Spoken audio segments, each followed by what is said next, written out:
Amici di Veneto Agricoltura Channel, siamo ancora qui per proporvi un altro approfondimento. Con noi il dottor Andrea Crestani, che è il direttore dell'Ambi Veneto, ovvero i consorzi di bonifica del Veneto, una istituzione importante. Vi dico in un secondo una cosa: il Veneto sarebbe una terra d'acqua, il Veneto una volta era una grande palude, poi i benedettini e tutte le attività, ecco, chiamiamole di governo idraulico del territorio, hanno un po' messo mano a tutto questo. I veneziani sono stati grandi operatori, ecco, sulla parte idraulica, e il Veneto è quello che è, quindi una grande regione agricola che ha bisogno di molta acqua, però molta acqua abbiamo ed è regimata.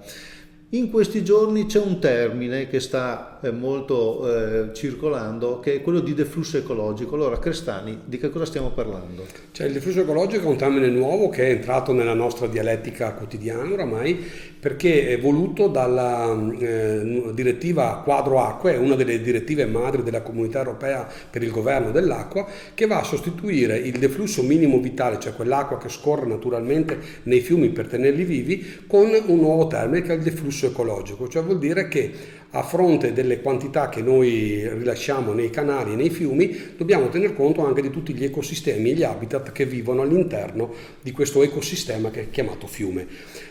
Questo cosa comporta? Comporta che le quantità che vengono generalmente rilasciate nei fiumi, e l'acqua che scorre nei fiumi sappiamo che va a mare poi quando la lasciamo correre, deve essere aumentata, quindi il rischio è che venga triplicato questo rilascio di acqua nei fiumi. Cosa vuol dire? Che rilasciando più acqua nei fiumi la dobbiamo sottrarre a un territorio che, come quello del Veneto, come dicevi, che è pieno d'acqua che in certi periodi ne ha troppa, e quindi abbiamo tutte le opere idrauliche che devono tenere in sicurezza la nostra regione, e abbiamo dei periodi ormai con questi cambiamenti climatici troppo evidenti che se non ci fosse l'acqua irrigua l'agricoltura rischia di soccombere, o meglio avremo un'agricoltura non più altamente produttiva ed efficiente come quella della nostra regione. E quindi stiamo cercando proprio in questo anno, perché sarà un anno decisivo, di mettere in campo una sperimentazione assieme alla regione, assieme all'ARPA, assieme a tutti i soggetti istituzionali che si occupano di questo problema, per dimostrare attraverso le autorità di distretto, quindi le autorità ministeriali che ci governano, che questa direttiva, studiata nei paesi del nord Europa dove l'irrigazione non è una pratica quotidiana, che c'è bisogno di una deroga, se non una disapplicazione totale di questo principio, al fine di poter salvaguardare l'agricoltura, ma soprattutto preservare un territorio, perché quello che stiamo cercando di proprio sperimentare e dimostrare è come l'acqua che viene prelevata da un fiume, che è acqua di irrigazione, non serve solo al fabbisogno idrico-culturale, cioè quindi per soddisfare la pianta, ma è un'acqua che viene distribuita in quantità importanti su un territorio e genera, e noi la definiamo acqua ambientale, perché genera questi servizi ecosistemici straordinari, importanti per il nostro territorio. Del resto del nostro territorio, il Veneto è veramente un territorio incredibile, no? Mari, ovviamente, abbiamo la montagna, abbiamo la pianura, abbiamo i laghi, quindi è veramente un composito ed è zuppo d'acqua, ma ha bisogno di acqua. Volevo chiedere, Veneto Agricoltura come interviene in questo ragionamento? Veneto Agricoltura è una struttura importantissima della regione che ci affianca in tantissimi dei percorsi. Per esempio, si parlava di servizi ecosistemici. Veneto Agricoltura ha sperimentato assieme ai consorzi da tempo, ormai da anni, importanti progetti europei come i LIFE, per dimostrare come la fitodepurazione delle acque attraverso i canali, la vivificazione, le aree di infiltrazione per ricarica della falda, sono tutti strumenti importantissimi che funzionano con l'acqua che viene prelevata dai fiumi, e grazie allo studio e alla sperimentazione di Veneto Agricoltura siamo riusciti a dimostrare l'importanza di questi strumenti, ma soprattutto l'importanza dell'uso dell'acqua per un territorio. Ecco, questo è molto importante perché forse i nostri spettatori non lo sanno, ma il Veneto è tale perché ci sono i consorzi di bonifica che riescono in qualche maniera a garantirci, come posso dire, di stare sul territorio. Per esempio Padova è difesa da alcune idrovore che, se non fossero in funzione, come posso dire, andrebbe sott'acqua. Questo Certo. vale per Padova, ma vale per molti territori, è chiaro,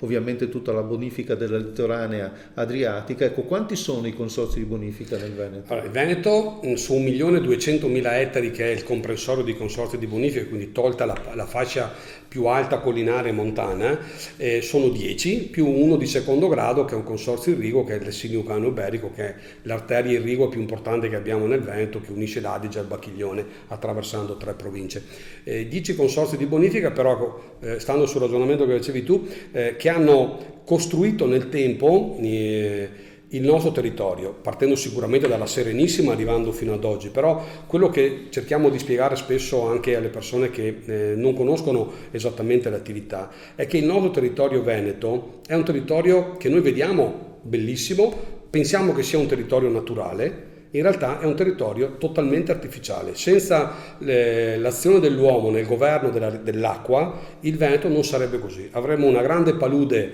nella parte più pianeggiante e avremmo delle aree semidesertiche sulla parte pedemontana, perché abbiamo dei conoidi ghiaiosi di centinaia di metri di profondità dove nessuna coltura un tempo riusciva ad essere coltivata.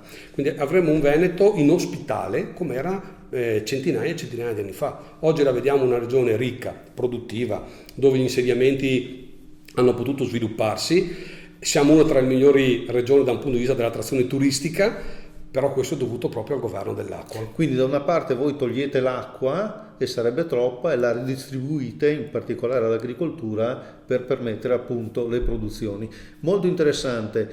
Un'ultima cosa, dottor Crestani, poi chiudiamo. Ecco, i cambiamenti climatici. Quanto i consorzi di bonifica sono impegnati su questa logica, anche la difesa idraulica? Il cambiamento climatico sta cambiando, diciamo, le regole del gioco, perché soprattutto le infrastrutture che devono servire a proteggere un territorio da una parte quando l'acqua è troppa, e portare l'acqua per l'agricoltura durante l'estate quando ce n'è poca, in realtà sono infrastrutture importanti, immense in termini di dimensione, che non si possono modificare nell'arco di qualche anno.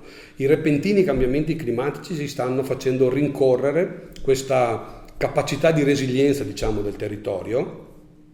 E i consorzi sono impegnati in un importante lavoro di ammodernamento di tutte le strutture per la difesa idraulica. Pensiamo che abbiamo 25.000 km di canali, 400 impianti idrovori che sollevano l'acqua nelle aree quelle sotto il livello del mare. Trasformare e potenziare per renderle efficienti non è un lavoro che si impiega qualche anno, quindi servono importanti risorse e una grande capacità progettuale che i consorzi hanno. Dall'altra parte dobbiamo risparmiare la risorsa perché ce n'è poca, e quindi stiamo infrastrutturando in maniera efficiente tutta la rete irrigua proprio a servizio di un'agricoltura sempre più efficiente, ma è un'agricoltura che richiede l'acqua. Difatti abbiamo coniato un termine che è il cibo è irriguo, perché senza l'acqua di irrigazione oggi non avremmo un'agricoltura efficiente come quella che stiamo vedendo nel nostro territorio. Allora chiudo con una battuta che penso le sarà cara, e chiedo scusa a chi ci guarda. Abbiamo dato un senso ai soldi che paghiamo ogni anno ai consorzi di bonifica, perché è una tassa. Grazie. Dottor Andrea Crestani. Veneto Agricoltura Channel per oggi finisce qui.